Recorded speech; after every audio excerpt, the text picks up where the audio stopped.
the Sports Betting Network. Follow the money. That's what I always say. You always follow the money. Yeah. This is Follow the Money with Mitch Moss and Pauly Howard on VSiN. Here we go. Welcome in. It is Follow the Money on VSiN, the Sports Betting Network. Mitch Moss, Pauly Howard, live with you in downtown Las Vegas from the Circa Resort and Casino. A fun Football Friday edition lined up over the next 3 hours. On the program today, we have former Georgia kicker Drew Butler on the show. He likes to fire. He gets into these betting contests out here in Las Vegas. He's very good. We'll get his breakdown of Georgia and Ole Miss in the SEC. Also get his opinion on Bama and LSU. We have Mike Somich in studio a little bit later on with Best Bets. We'll go over, obviously, the Week 10 slate, and we have a ton of numbers with player props on the card. I like a lot of stuff this weekend, and we'll get you our Best Bets as well. How would you like to grade stuff, right? You're a big fan of this. How would you grade last night's Thursday night game that we had? A.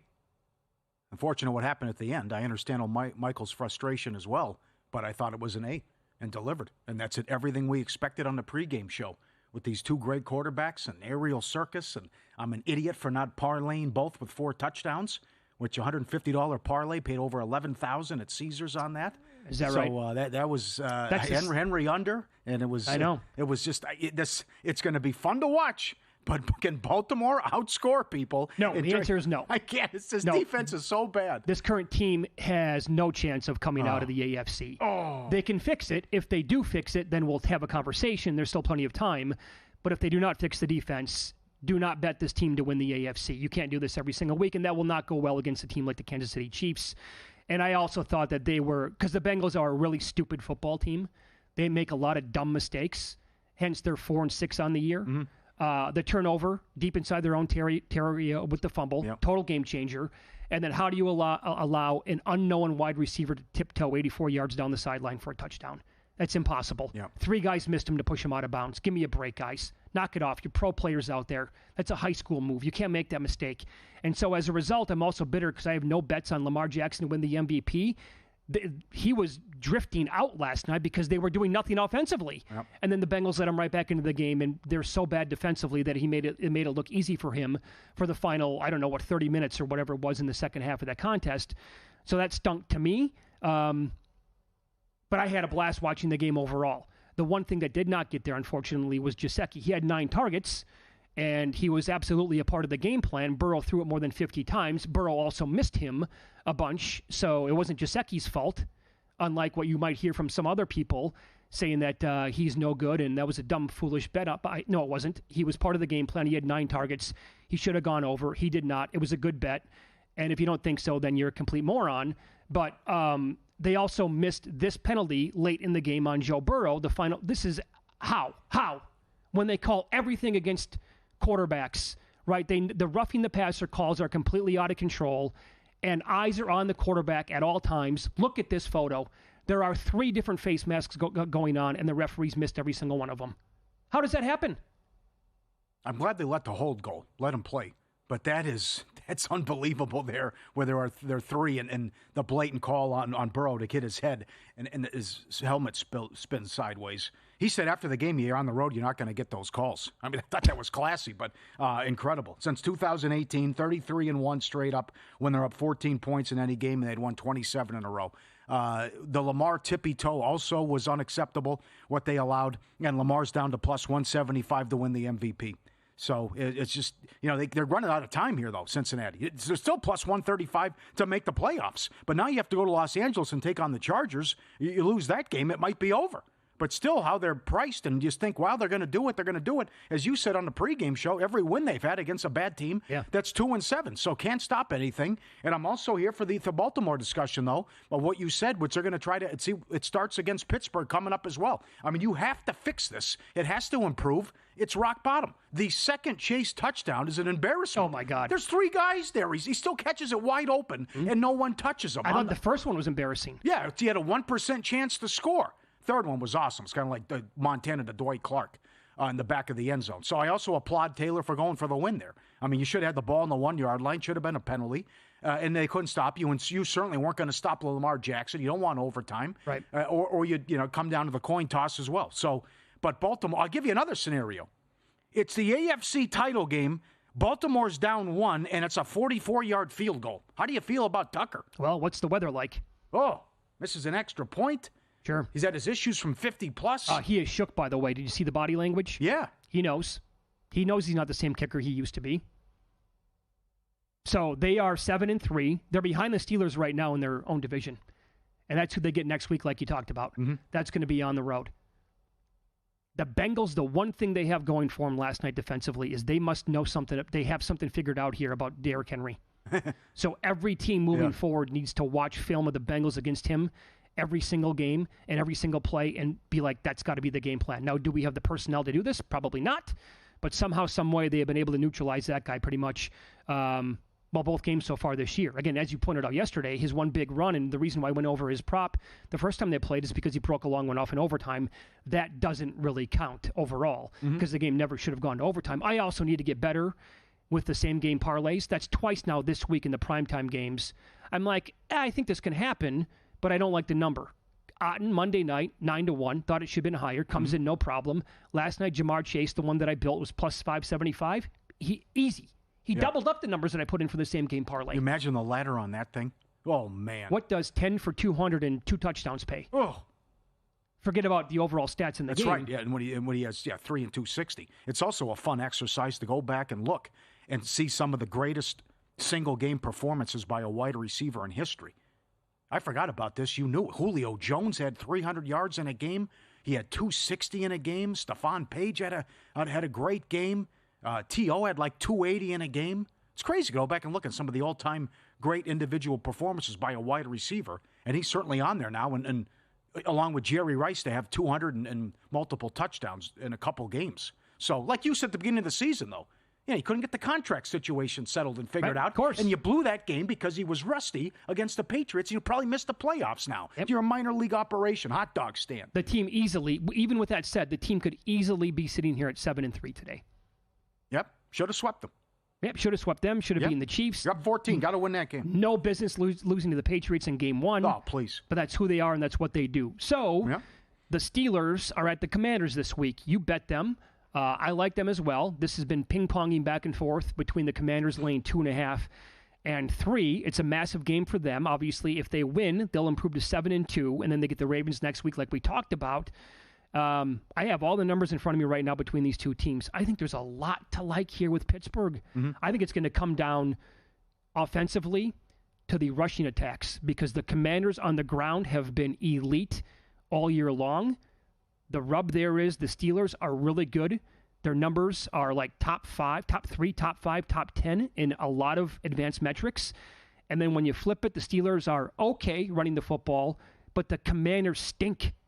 And they are rock bottom in some of the numbers that matter most. Yeah, this is we're deep into this now. We're into November, so we have a lot of good numbers here and trends. So, number one, I like Harris over 64.5. Run the ball control, keep Daniels off the field. That's number one, and go against his Washington run defense.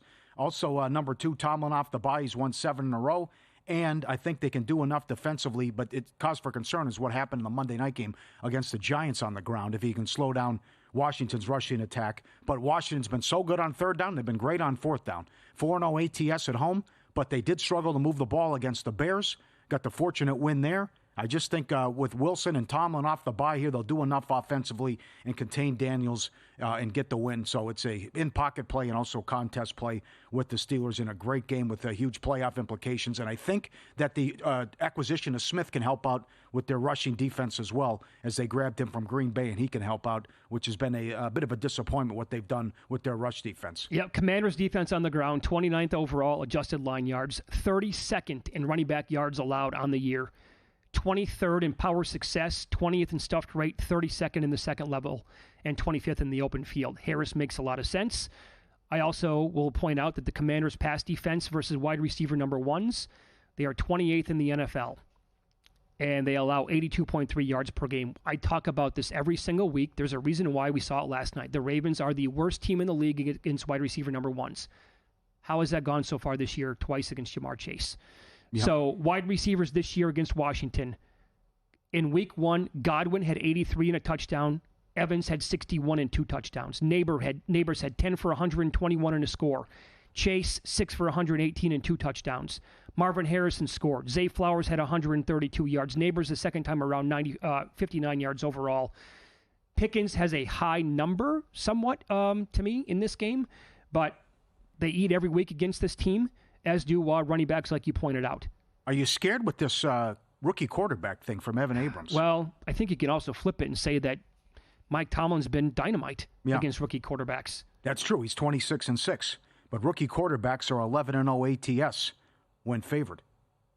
That's stunning, what they've done. Yeah, I lean more towards Tomlin. Okay, that's fair.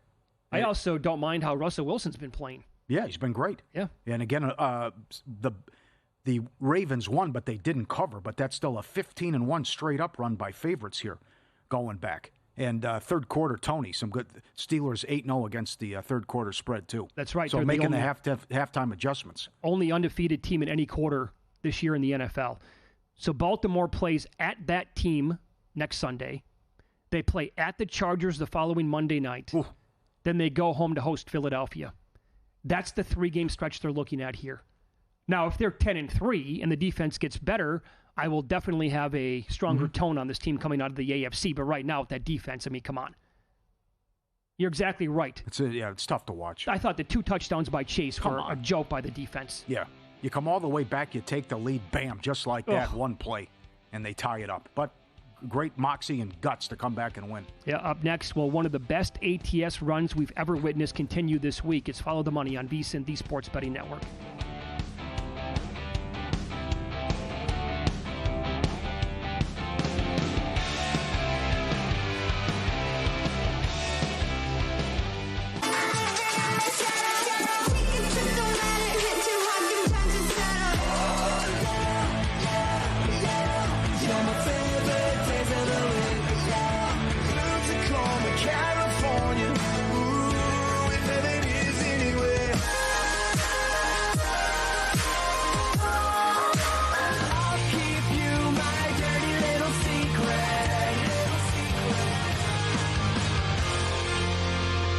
John Green and Ryan Kramer bring an energetic approach to sports betting to keep you entertained while sweating your bets on the Sports Gambling Podcast live at VSiN. There is something to the idea of the smart teams might be zagging. You see all the best offenses in the National Football League have a fullback. If you like defense, if you like football, how can you not be okay with 2 high safeties? Join Sean and Ryan every Friday night at 11 p.m. Eastern on the Sports Gambling Podcast live at VSiN, right here on the Sports Betting Network. So, Pauly, have you had a chance to read the VSiN Daily yet? Yeah, came in at 3 a.m. What's Bill doing up that late? Well, rumor has it starts off with a 12-hour meditation session. Then he just pours himself over film and live TV, really focusing and taking it all in. Bill's in with the biggest insiders, talking trade secrets, strategies, the whole nine, absorbing the info. And then and only then can the writing process begin.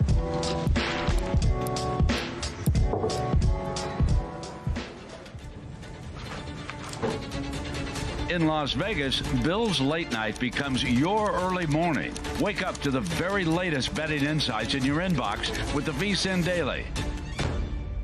Sign up for free at vsin.com/newsletter.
This is Follow the Money on VSiN. Welcome back. Feeling good here on a Friday. Mitch Moss, Pauly Howard live downtown Las Vegas from the Circa Resort and Casino. The Sunday night game is a really good matchup between the Lions and the Texans. Detroit currently laying 3.5 at most spots, total around 48.5 or 49. It is one of the best cover runs of all time. We talked about this with Evan Abrams yesterday from Action Network in the lead up to the Thursday night game. They are 40-15 ATS over their last 55 games. That goes back to the middle of 2021. That is 72.7%. One of the best runs documented going back a long, long time in the NFL. And so now they're laying more than a hook. Goff at night, 17-4 straight up as a favorite. Since 2019, 12-1 straight up as a favorite at night. Now, Nico Collins was back at practice today, or he was activated to be allowed and eligible to practice today. What does that mean? How much of the game plan will he be a part of for the Texans? How many snaps will he play in the game on Sunday night? Looks like he's good to go. He was out there dancing. And he makes a world of difference because how bad Stroud was and how much they missed him. It was just night and day in that Buffalo game, too. They were up 17. He has the long touchdown. He gets hurt. You know what he was on pace for on the season. And he gets hurt, and it's just been ugly, quite frankly. So they're 4-0 at home, and every game has gone under at home.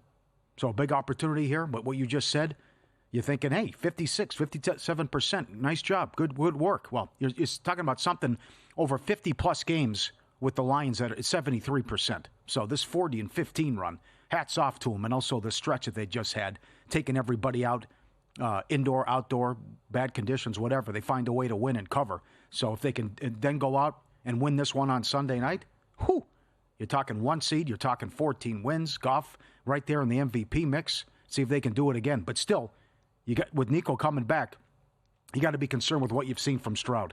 And it's not only just when the second half of the Buffalo game, how bad he was against Green Bay, how bad he was against the Jets. He's got to get better and improve. They're not going anywhere. Well, this is, it might be on Sunday night. This is where the Lions really are bad. It's their pass defense. So they are the second worst team in the NFL, DVOA, behind Baltimore, guarding wide receiver number 1. And they allow 96.8 yards per game to the position. Here are some of the games that we saw this year against this defense. Cooper Kupp, 14 for 110 and a touchdown. Calvin Ridley, 10 for 143. Godwin, 7 for 117 and a score. Jefferson, 8 for 81 and a touchdown. Lamb had 7 for 89. Metcalf, 7 for 104. Harrison scored. Jaden Reed last week, 5 for 113. So if Collins is going to go out there and suit up and play a majority of the game, I think we are probably going to see that connection again with C.J. Stroud. Maybe it's Tank Dell. I don't know.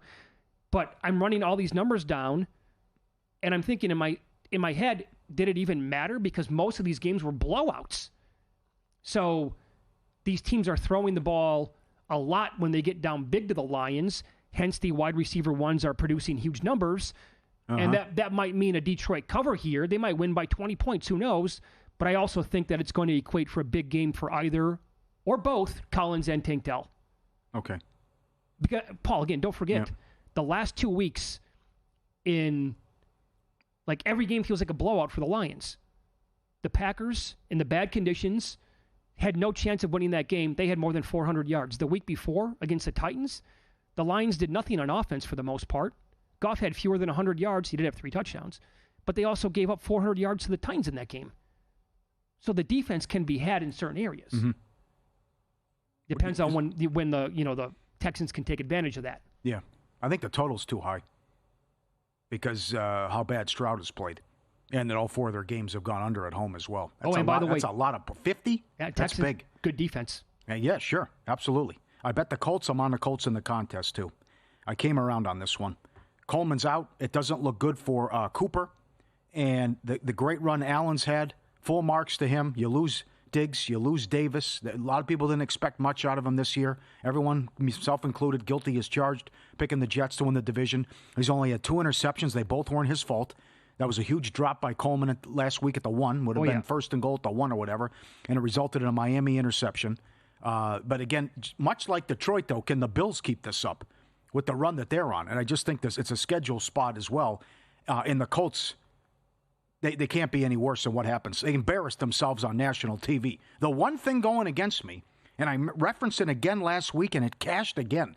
When Flacco's been a dog of 4 points or more, he's 2-20 straight up since 2014. Another winner Sunday with Minnesota. Yep. It's nuts where you don't want him in this spot at all. He's horrendous, and he's on a 1-10 run during that. But I just think if Buffalo wins, maybe it's by 2 or 3. But I just think with these wide receivers out, you should be able to run it, though, on Indy. But I think this is a turning point with the season on the line and considering everyone watched you get humiliated and you embarrassed yourself offensively that Flacco and the Colts bounce back. If they lose, then they're in trouble. Because then they play the Jets, and then more losses could be coming, and then you're not going to make the playoffs. It'll probably go to Denver or somebody like that. All right, if you listen to the show or watch it on a weekly basis, you know now for more than a month I've made the case for opposing running backs to go off in the air against Buffalo's defense. There's a reason why. They allow 56.8 receiving yards per game to the running back position, and it has been a pot of gold every single week it's been coming in. I can't do it this week. I tried to get myself to get there with Jonathan Taylor. It's like 19.5. I went back and looked at every game with Joe Flacco, and even without, when it's Richardson, they do not throw the football to running backs. So I can't get there. I can't even, 19.5, not going to do it. I also can't get there with Downs because every person in the world he's like almost up to 70 yards now for the prop. I gave it out the other day. It's moved look how much it's moved. It's crazy. Oh, man. So if you got it early, good for you. I'm not going to force it at this point. So, but I'm with you. I kind of like the Colts plus the 4. Now, JVT, Jonathan Von Tobel here on the network, we'll see if he changes his opinion later on when he's on after us, but he's a big-time, Colts guy. And he made a comment like off the air this week that he thinks the Bills are going to kill him this weekend. Really? Yeah. Okay. 4-0 ATS at home. And again, all these games decided by one score. 4th team in history. Your first 9 games decided by one score. And it's been a wild roller coaster ride with every Colts game. So, so bad defensively, 29th in yards allowed, the issues they have. Well, see, if you can't stop the run, though, and I think the Bills are perfect this year on 4th down. If you can't stop the run, just say, okay, we're going to go 4 times. We can't pick up 10 yards with 4 plays and 4 cracks at it with the weapons we have?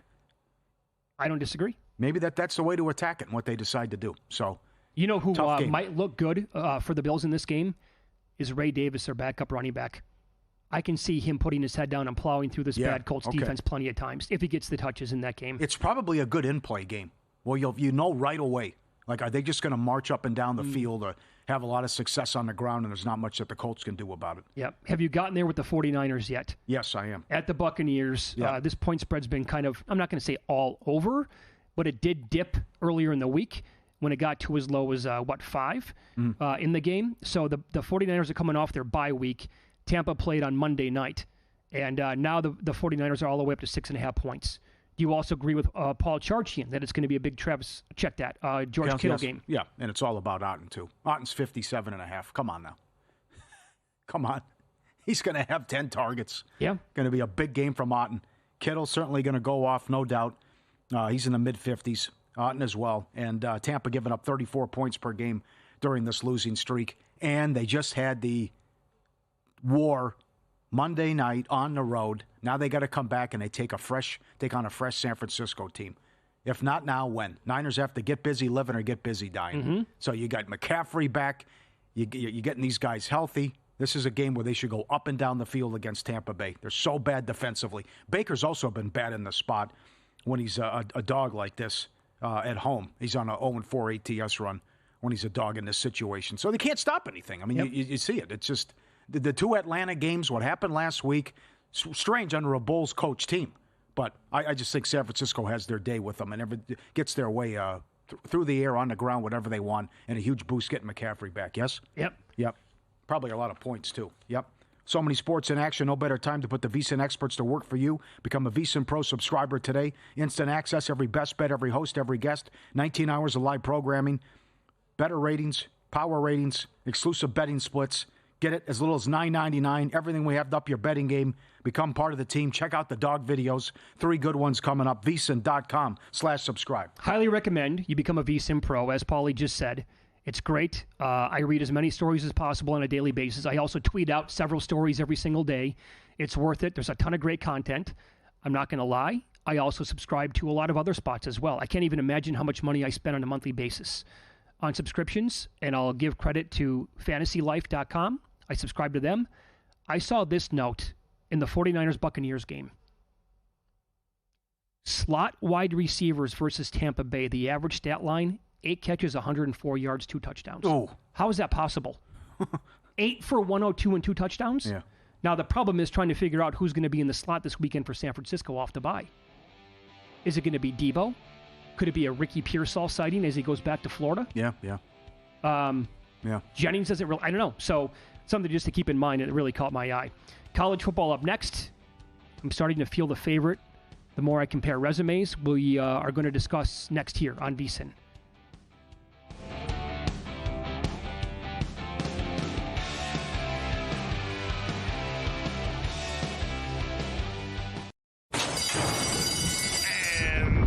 They're off.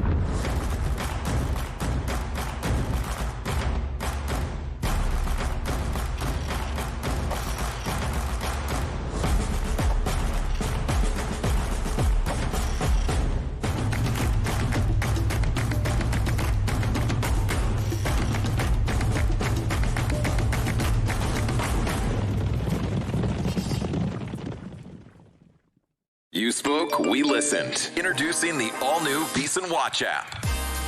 Now, you can watch and listen to VSiN expert analysis live wherever you are. Missed a show? No problem. Catch replays of VSiN's full lineup at any time. View highlights sorted by sport. Or use the search feature to find specific teams and topics you're looking for. And the best part? It's free for a limited time. Download the VSiN Watch app today.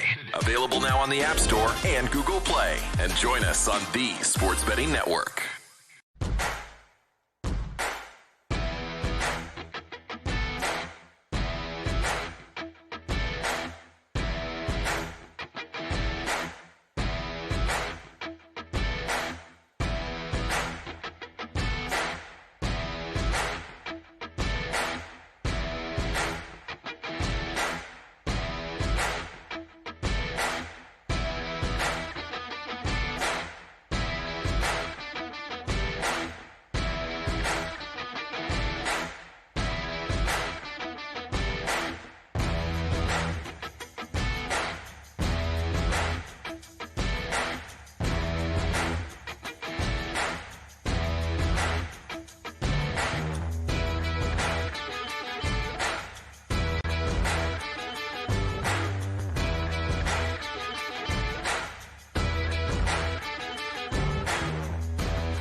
This is VSiN, the Sports Betting Network.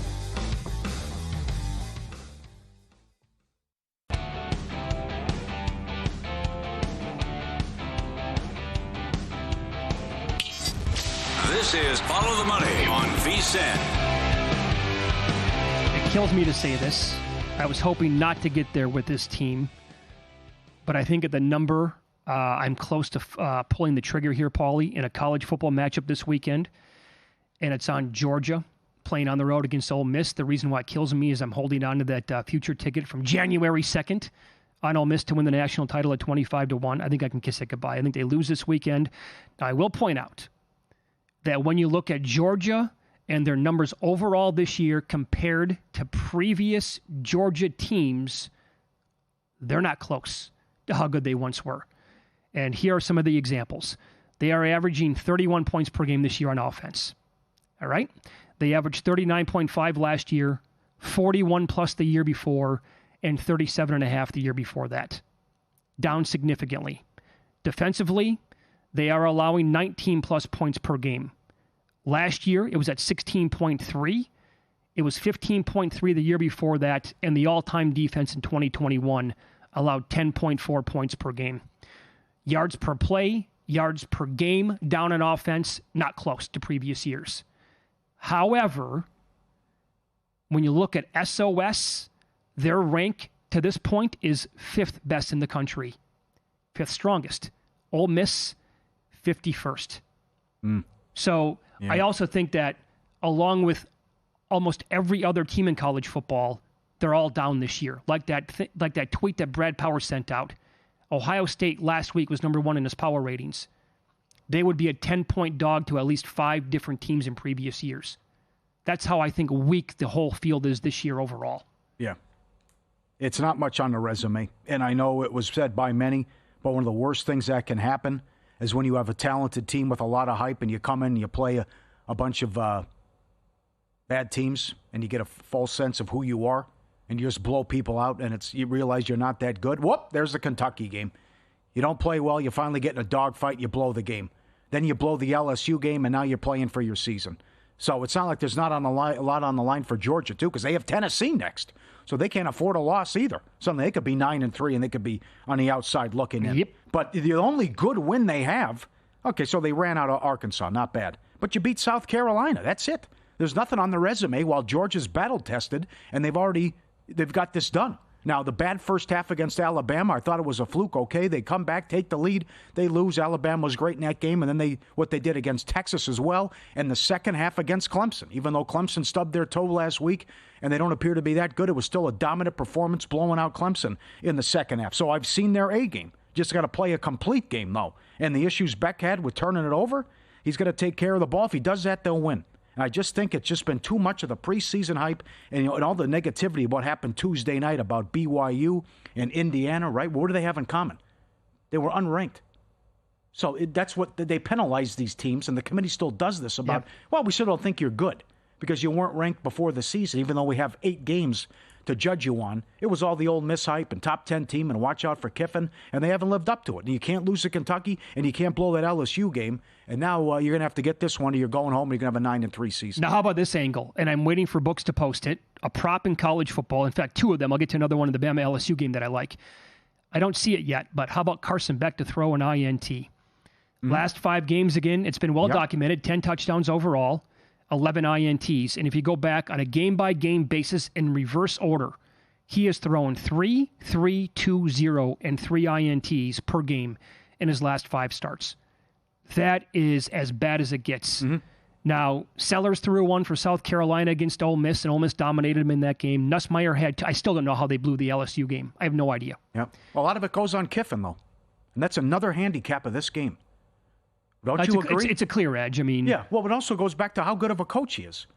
I mean, really, because he bombed at USC. He was awful with the Raiders. I'm not going to kill him for that with the roster. He had the nice, cute run with Florida Atlantic.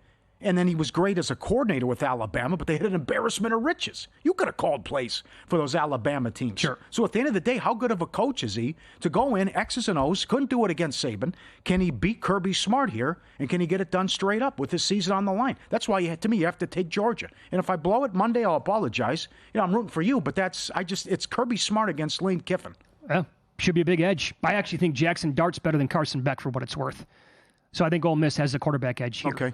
I was disappointed with him against Kentucky, though, too. I mean, well, that's fine. I've been disappointed with Carson Beck the entire year. Uh-huh. I mean, the fact that he was the short shot to go number 1 next year in the draft, I laughed when I first saw that this year. I'm like, what do you look at? What? How?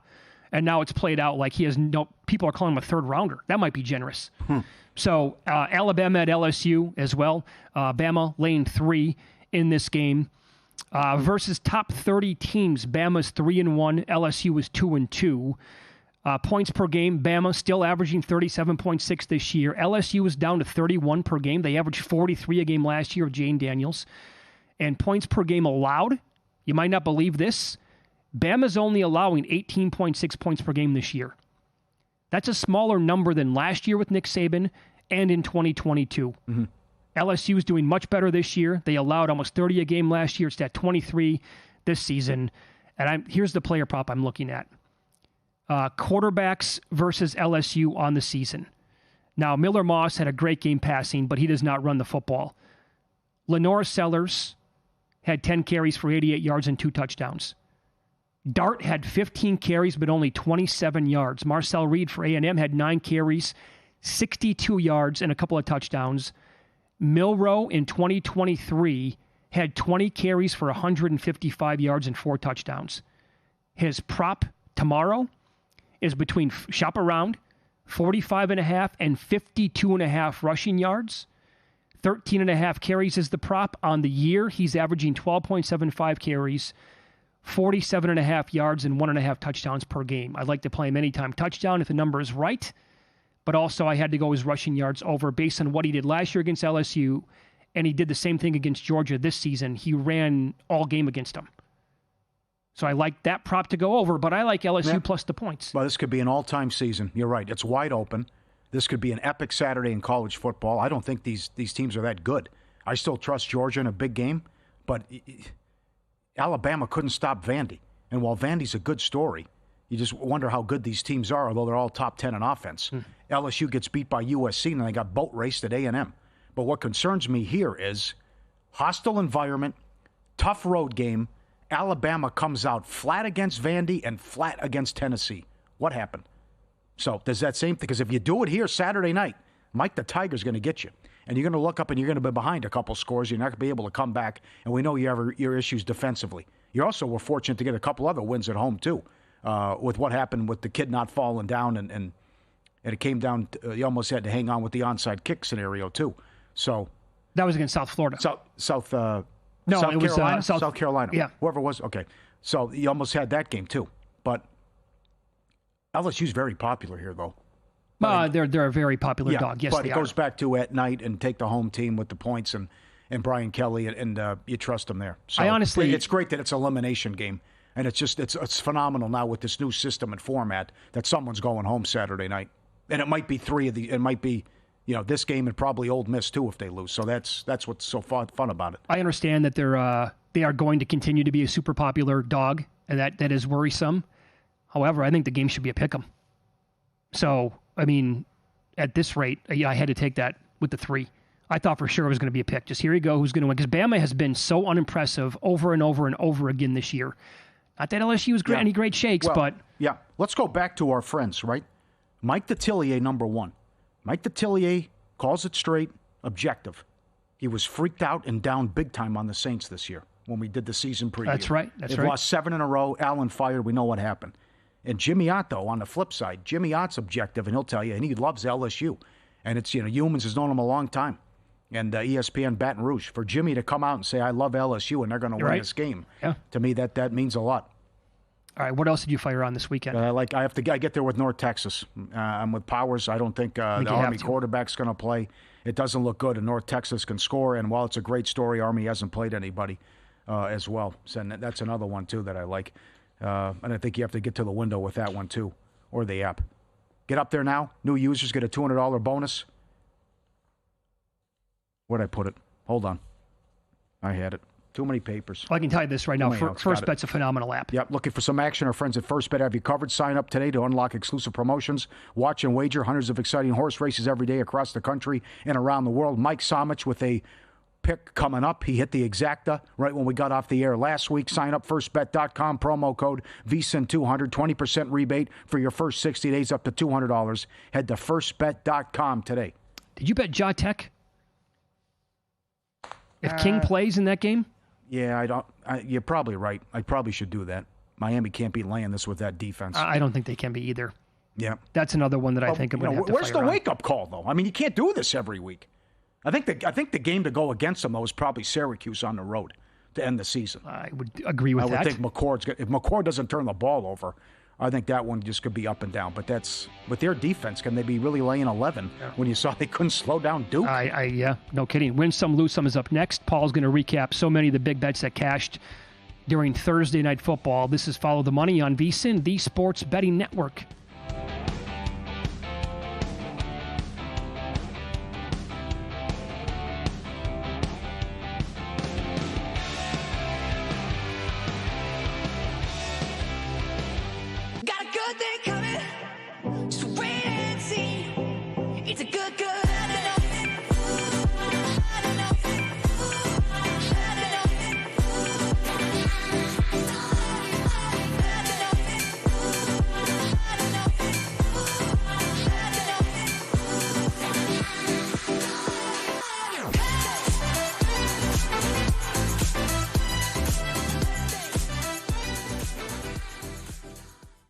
And Mike Somich are on Ready, Set, Bet as they get you ready to make your bets as the last batch of football games kick off. What I took away from this is I want to bet against the Patriots when they're behind by 2 scores. People were going, well, I wonder if this team's actually better than we thought.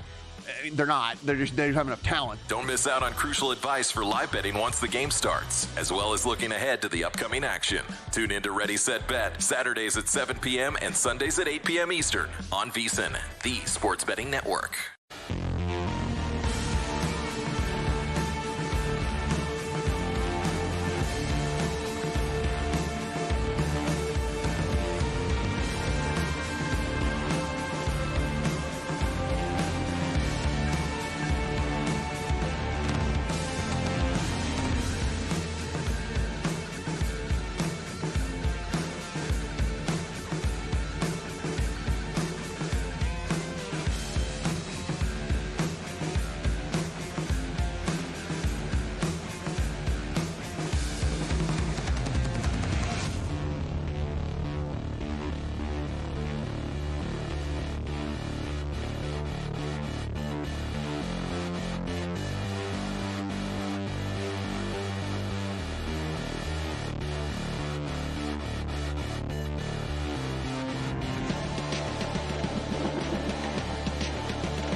last night? Wow, winning. Or was it a rough one? Well, they can't all be winners, can they? Loser! You're a loser! Pauly Howard recaps the night in sports betting in Win Some, Lose Some. Aerial circus indeed. Thursday night football, 48 up to 53.5 with the over. And after a slow start, looked like you were in trouble. It explodes in the second half. Lamar over 2.5 touchdowns plus 330. Lamar to throw 4 touchdowns, 10-1. Burrow to throw 4, 8-1. $150 parlay at Caesars, paid over $11,000. Other people had it too. Damn. First touchdown, Brown, 7-1. Bateman anytime plus 350. Chase 2 touchdowns, 6-1. 3? Where'd you come up with 3? 28-1. Oh. Can he win Offensive Player of the Year if they're a non-playoff team? I still think Henry's going to put up sick numbers. Well, I'm saying like he's almost at 1,000 yards now. Yeah. What if he goes for almost touches 2,000 or gets close to it? Yeah. But they're 8-9. Boy. I know it's going to be tough. He was stunned after the game. He can't believe they're 4-6. Just a look on his face, like we have to make one play in these games and we can't do it and we lose. I think Burrow's hating life right now. I know, yeah, he's upset. Each team with a rushing and passing touchdown plus 185. Wallace, anytime touchdown, 30-1. Anytime. Knock him out of bounds. Something. Hudson, 12-1. 2-point conversion plus 280. Missed extra point plus 240. We had it all last night. College football. Tom Herman. More quit in college football. ECU, Florida Atlantic over, 55.5 up to 59, 49-14. T-Wolves, Mr. Edwards, 5 threes, 6.5 up to 9.5. T-Wolves, I think they scored 40 in the fourth quarter to get the cover. Okay. Yeah? I would be careful moving forward, though, with his 3-point prop. Because he was coming out going guns a-blazing right away in the first quarter in the first half of these games. Bleep him. That has settled down. Bleep him. The attempts are not there. Yep. Great. The reason why I liked it so much is because he came out shooting 13, 15 threes a game. Now it's down to 6, 7, 8, 9. Yeah. Are you following the A-Rod Glenn Taylor thing? They're not for 1 second. They're under arbitration right now. Okay. A-Rod could be the owner. How this could play out. It's wild, that whole thing. Jets won again, 1-0. The Jets are 13-1. I got to wear the jersey again on air. It's Hellebuck with another shutout. Don't be that person. Don't jinx them. I did it to start the season. I had their jersey. Oh, you're the reason why then. That's great. That's right. Yeah, good juju. Absolutely. Subscribe, be part of the team. VSiN.com, our radio and podcast friends. You always want to see these tweets and videos at Pauly Does Vegas on Instagram. This one's awesome. The gal has got her dog, holding the dog in her arms, and they walk by the little breakfast tray of croissants, and the dog wiggles up, give me that. And he snatches the croissant on his way out. He goes, there you go, slow-mo. I'm hungry. And he grabs it. Just sneaking in, coming, yeah, okay. He's like, sure. that's too much food. I have to grab something here. Have to do that. Good for him. Smart. I tweeted this earlier. Heady play. It's bath time. And look at the dog. When he's informed, I got to give you a bath. He pretends to fall asleep on the spot. Oh, no, I can't. He goes, oh, that's it. I'm out. Something to try, too, when if the wife asks you to do some errands and stuff. No, that's it. I fell asleep. Tough one. Reminds me of my Uncle Roger. He was in Vietnam. If he falls asleep, you can't wake him up. Yeah, now, was that a real thing? Or yes, he it's used a true story. That's not an excuse? No, it's a real thing. So it was always... I think he might be making it up. But you can't call him out on it, right, though. Sure, I know. Can you imagine if he's upstairs and he's not yet there? And his wife's like, hey, can you take out the trash? I was in Vietnam. But you can't wake me up. It's a great excuse. I love it. I love it, yeah. And as a kid, I'm like, what? Doesn't make sense. Okay, this is good. This is called risking it all for the cookie. We had a German Shepherd like this. The little guy will not go outside to go to the bathroom when it rains, but he'll go out to the truck to get the cookie, though. It's raining cats and dogs. Look at him scoot. He's jumping on the back of the bumper like, give me that. I want a cookie, right? Oh, it's nuts. Got both guys out there. It's the damnedest thing. If it rains, they won't go to the bathroom. But here, out in the street so he can get a free cookie. His cookie dance.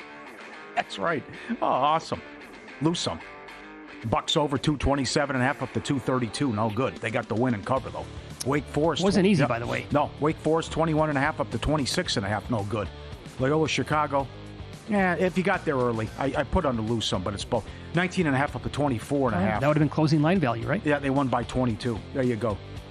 If you ever get red hot betting and think your picks are worth money, Juice Reel, changing the way sports bettors buy and sell betting advice. You and everyone else, links to their betting accounts into Juice Reel. All your history loads into the free app. Everyone's bets imported straight from the books. You're as good as your betting data says you are. Unlock the picks real talented bettors have their money on. Get paid real money when other people unlock your picks.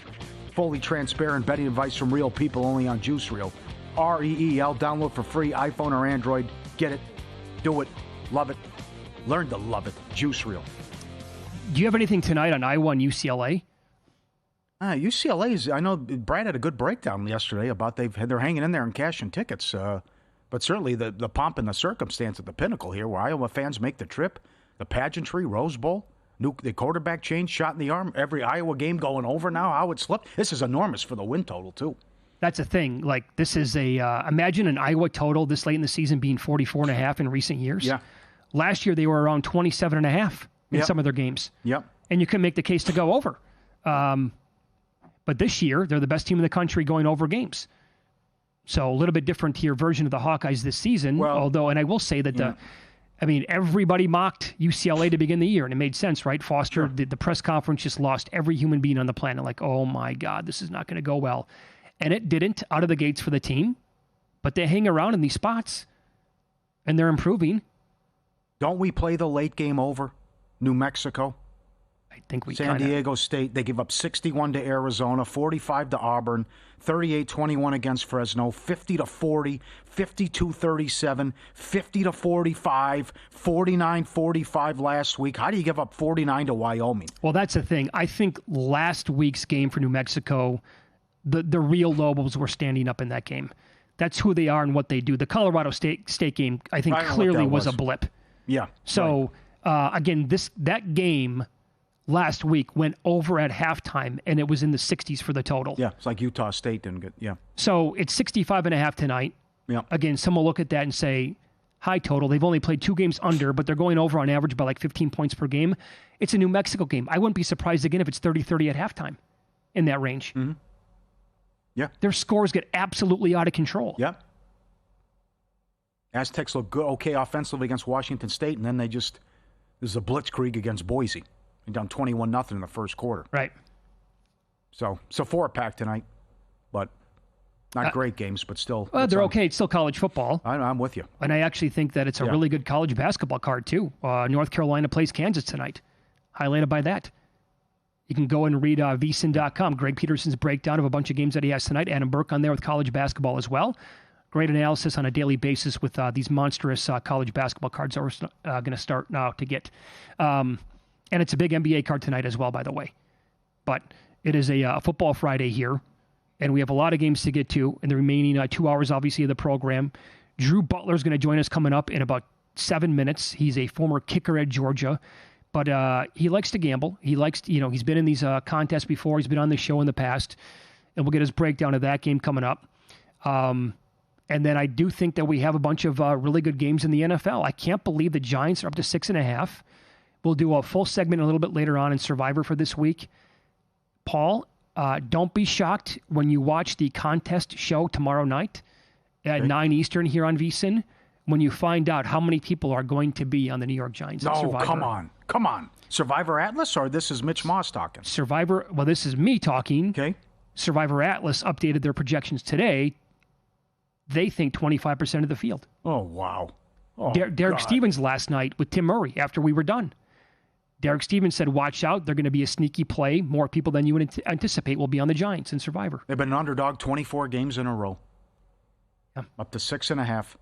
6.5. Run defense, terrible. But favorites have been great in this spot with these international games. 27-6-1 straight up in the international. For what it's worth, all 3 Germany games have gone under. Yep. So, do you think anybody was on Baltimore last night in Survivor? I can't. Nothing would surprise me, but that seems... They were I'm shocked. I'm shocked. Every Saturday night, I'm shocked. At how many teams? How many are used? Who's used? Someone took the Rams a couple weeks ago in the Thursday night game against Minnesota. So I did see that they tweeted out that last week it was the lowest percentage ever for the highest picked team with more than 75 entries still remaining. And they try to examine every single possible angle, and they pointed out that people are starting to zag. They're going the other way. So that's why, I mean, is there an obvious game this week? Yes. I think the most used team will be the Chargers. Chargers have some pretty good spots coming up. Huh? What about the Bears this weekend? A couple weeks ago, yeah. See, I think the people lay off the Bears this weekend. I know. It's hard to get there with what's happening. Patriots have been frisky, and you got trouble in paradise, and coaches lost the locker room.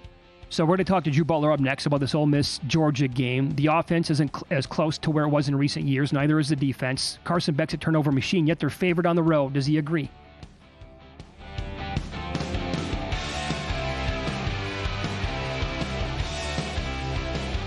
Sports bettors, this is your chance. VSiN is bringing you an unbeatable deal. Get a VSiN Pro subscription